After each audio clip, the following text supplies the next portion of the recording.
나르시즘은 자기애적인 성격을 나타내는 말로 긍정적인 나르시즘과 부정적인 나르시즘으로 나뉩니다.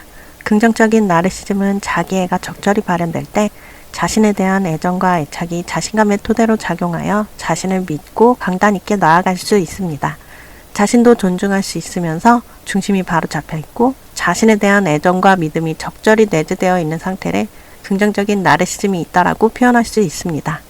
그럼 부정적 나르시즘은 무엇일까요? 부정적 나르시즘은 다른 말로 자기애성 인격장애로 분류할 수 있습니다. 우선 유아기적 아이처럼 이 세상에 자신만이 가장 중요한 존재로 인식하고 타인을 대하는 데서 일어나는 여러 문제들을 야기하는 상태를 나타냅니다. 자신이 가장 중요한 시기인 유아기와 아동기를 지나서 타인과 나의 입장을 바꾸어 생각할 수 있는 성숙된 자아가 관찰되는 시기는 49세 정도의 나이에서부터 조금씩 두각을 드러냅니다. 점차적으로 발달하는 특성이며 시기적 개인차는 있지만 모두가 공평하게 주어진 본능적인 부분입니다.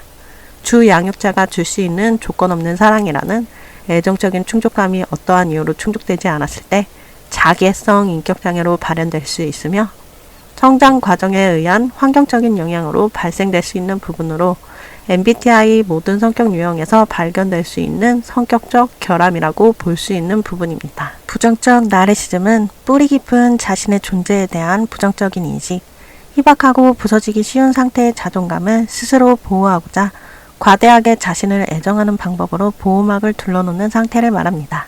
부정적 나르시즘을 가진 사람을 구별하는 방법은 그 사람이 만들어 놓은 관계의 포지션을 관찰하여 구별할 수 있습니다. 그들이 나누는 포지션을 보면 첫 번째는 스케이프고트가 이 나르시즘을 가진 사람으로 인해 만들어진다는 점입니다. 스케이프고트는 쉬운 말로 동네 북으로 표현할 수 있습니다. 자기애성 인격장애를 가진 사람은 항상 타겟팅을 설정하는데요. 보통 아무 의지가 없고 건드릴 필요가 없는 사람을 설정하기보다는 희박한 자신의 자존감에 위협이 될 수 있는 사람을 설정하는 경우가 많습니다. 성장기에 스케이프고트가 되었던 사람은 악성 나르시스트가 되거나 코디펜던트의 성향이나 에코이스트 또는 엠패스 성향을 갖게 됩니다. 코디펜던트는 쉽게 표현하자면 아낌없이 주는 나무, 에코이스트는 타인에게 민폐가 되면 안 된다는 마인드를 기본적으로 지닌 수능적이고 이타적인 성향을 지닌 사람을 뜻합니다. 엠패스는 초민감자를 뜻하는데요. 타인에게는 관대하고 무한한 공감을 할 수 있지만 막상 자신의 감정 상태는 보듬지 못하는 사람입니다. 이들의 특징은 성장기에 내면에 많은 고통과 괴로움이 있었기 때문에 타인의 외로움과 괴로움에 대해서 과도한 공감을 해줄 수 있는 정서 상태를 말합니다. 또는 애착 트라우마를 겪게 되어 타인을 믿지 않는 냉소적 상태 또는 알코올 중독, 마약 중독, 도박 중독 등 각종 중독에 이르는 정서적 미완적 상태로 사회 부적응 상태에 이르게 됩니다. 보통 공감적인 인지 발달이 태생적으로 잘 되지 않는 상태에서는 감정에 대한 인식을 잘 하지 못하기 때문에 정신적인 공감 능력을 키울 수 없고 이런 성향의 사람일 경우 성장기에 나르시스트의 정서적 학대에 느껴지는 고통이 만성적인 피로감의 상태로 전환되어 자신의 무가치함이나 무력함만 인지할 수 있어서 내가 아닌 느낌을 주는 상태에 도취되었을 때 가장 안정감을 느끼기 때문에 이러한 중독 상태에서 정신적 보상을 받게 됩니다. 두 번째는 골든 차일드를 두어 스케이프고트와 차별적인 대우를 더 극대화시킵니다. 골든 차일드는 나르시스트가 가장 완벽한 존재로 지칭하고 가장 최고이며 아무런 조건 없이 무조건적인 인정과 애정을 쏟는 존재입니다. 골든 차일드가 되었을 때 가지게 되는 성격적인 영향은 플라잉 몽키로 지칭되는 성향을 가지게 되는 것입니다.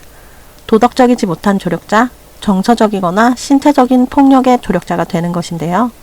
플라잉 몽키는 오즈의 마법사에 나오는 마녀를 위해 시종을 드는 날개 달린 원숭이를 지칭합니다. 인정받을 수 있는 누군가에게 복종하며 충성하며 사력을 다해 그 위치를 유지하려는 행태를 보이게 됩니다.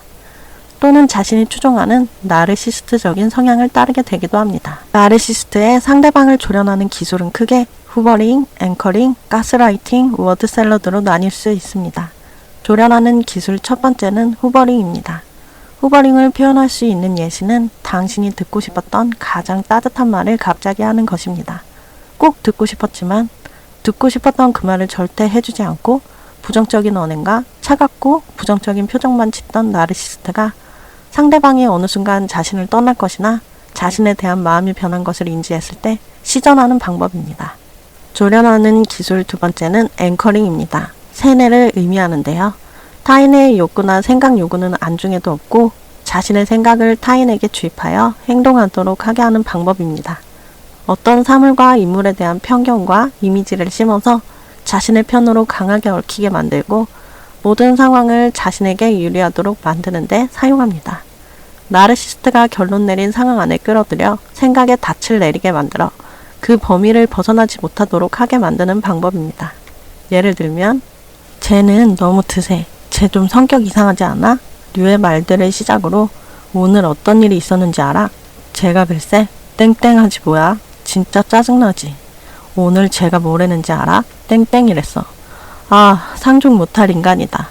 어떤 사람에 대해서 지속적인 이야기를 하여서 편견에 사로잡히게 만듭니다.